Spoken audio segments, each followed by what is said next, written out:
Dia memberitahunya bahwa dia sudah berhenti bekerja. "Maukah kau membawaku pergi ke suatu tempat?" ujar Junghwa. Chomin pun menjawab, "Iya, aku akan membawamu pergi ke suatu tempat." Kemudian Junghwa pun tersenyum. Esok harinya Chomin datang menjemput Junghwa untuk mengajaknya pergi ke suatu tempat. Sebelum mereka pergi, Chomin memberikan seekor anak anjing kepada Junghwa, yang dimana saat anjing itu besar, anjing itu akan menjadi anjing penjaga untuk Junghwa. Anak anjing itu mereka beri nama Dingga. Kemudian mereka pun pergi ke sebuah danau. Di sana Chomin bercerita, "Aku dibesarkan di panti asuhan dekat danau ini. Tapi panti asuhan itu sudah tenggelam karena banjir. Danau inilah satu-satunya tempatku untuk kembali." Tiba-tiba Junghwa menyuruh Chomin untuk mencarikannya sebuah batu. Chomin pun memberikan sebuah batu untuk Junghwa, dan Junghwa juga memberikan sebuah batu untuk Chomin. Junghwa berkata, "Aku akan menganggap batu ini dirimu, yang akan selalu kubawa bersamaku. Jadi, anggaplah batu itu diriku, dan bawalah selalu bersamamu."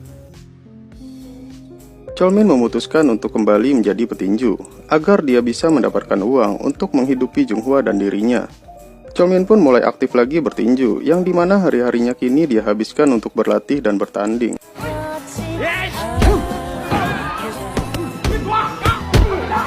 Tiap harinya, Junghwa juga selalu memijat tubuh Chomin yang kelelahan. Kemudian, Junghwa mengajak Chomin pergi ke tempat abu jenazah orang tuanya. Dia ingin memperkenalkan Chomin kepada kedua orang tuanya. Di sini Junghwa menceritakan tentang penyebab kematian orang tuanya dan mengapa dia bisa buta. Scenes flashback ke masa lalu Junghwa memperlihatkan Junghwa yang sedang menyetir bersama kedua orang tuanya. Saat itu pandangannya teralihkan kepada seseorang yang jatuh dari atas gedung. Karena tidak fokus, Junghwa tidak melihat ada sebuah mobil yang melaju kencang ke arahnya, yang mengakibatkan mobil mereka bertabrakan. Kecelakaan itu seketika membuat kedua orang tuanya meninggal, dan mengakibatkan Junghwa mengalami kebutaan. Chomin yang mendengar cerita itu pun terkejut. Ternyata, seseorang yang jatuh dari atas gedung itu adalah orang yang sedang ditagih hutangnya oleh Chomin di masa lalu. Chomin merasa sangat bersalah, karena menganggap dirinya lah yang menyebabkan Junghwa menjadi buta. Suatu hari, Chomin mendapati apartemen Junghwa yang berantakan. Ternyata Junghwa tersenggol meja yang membuat tangannya terluka dan harus diobati ke rumah sakit. Chomin kemudian dipanggil oleh seorang dokter. Dokter itu memberitahu bahwa penglihatan Junghwa sebenarnya dapat disembuhkan dengan cara melakukan operasi kornea mata. Namun operasi tersebut harus menunggu adanya pendonor dan biayanya juga sangatlah mahal. Malam harinya Chomin mengunjungi sebuah klub. Di sana ia berniat untuk meminjam uang kepada Tae-sik. Tae-sik kemudian merendahkan Chomin, karena Chomin adalah orang yang mengalahkannya dulu di pertandingan final MMA. Dan sekarang Chomin datang kepadanya untuk meminjam uang. Tentu saja Tae-sik tidak memberikannya. Tae-sik pun menyarankan Chomin untuk pergi ke Thailand dan mengikuti sebuah pertandingan ilegal di sana. Yang dimana, jika seseorang dapat memenangkan pertandingan itu, maka dia akan mendapatkan uang yang sangat banyak. Scenes beralih, Chomin sedang membujuk Junghwa agar dia mau dioperasi. Namun Junghwa tidak ingin melakukannya. "Dari mana kita mendapatkan uang sebanyak itu?" ungkap Junghwa. Chomin berbohong dan mengatakan bahwa dia punya tabungan. Singkat cerita, Chomin kemudian menemui seorang bos mafia.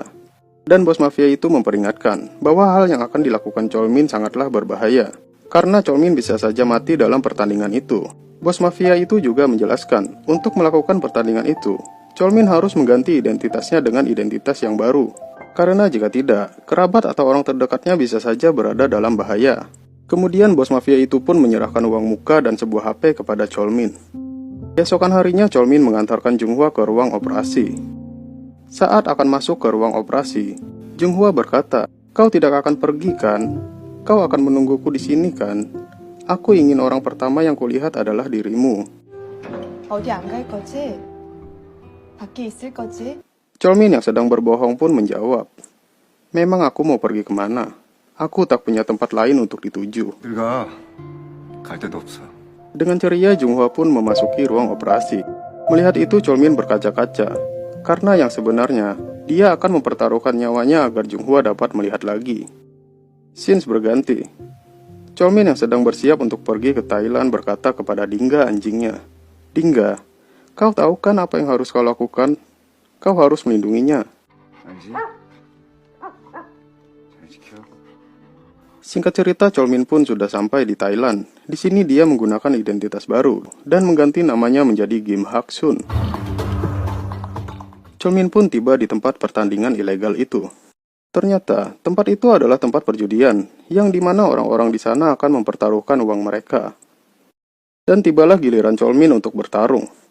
Terlihat, Cholmin yang sangat kewalahan menghadapi lawannya tersebut. Namun, dengan susah payah Cholmin akhirnya dapat memenangkan pertandingan itu. Saat Cholmin akan pulang, tiba-tiba ada sebuah mobil yang menabraknya. Dan terlihat orang-orang yang turun dari mobil itu langsung menusuk punggung